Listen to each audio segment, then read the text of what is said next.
Le komiti iphinde yamiswa ngenxa yengxaki yokungahlawulwa kwamagqwetha kaMkhwebane. Mkhwebane uthi amagqwetha akhe ahlawulwe umyinge wama-70 ekhulwini kwaye ugxininisa ukuba unelungelo lokumelwa ngamagqwetha ngokomyalelo wenkundla yomgaqo-siseko. Call and ask people to be paid. Now we coming here, you speak about 74%. Is it fair? I mean, people who stayed the whole Christmas and children and bonds which are in arrears and interest. Now it's as if now paying 74%, it's as if doing people a favor. Why not pay 100%? Mkhwebane uthi amagqwetha akhe azakuqhubeka xa ehlawuliwe.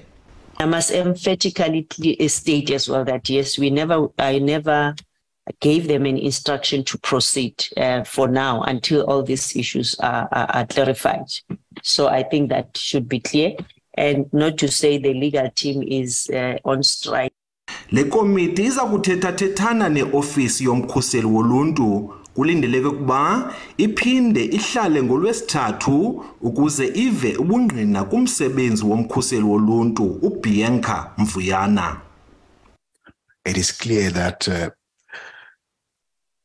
beyond this point, we're not going to have her doing that. I want to confirm that we are going to have Ms. Bianca coming in both on Thursday morning as well as Wednesday morning. Kuphinde kwavela ukuba iofisi yomkhuseli woluntu inengxaki zezimali.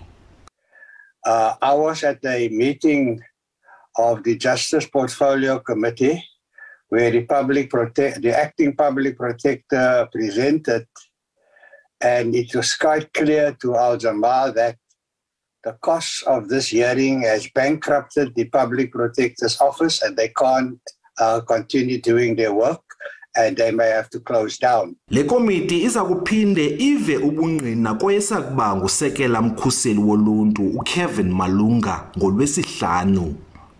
Ulelani Philip, SABC News ePalamente.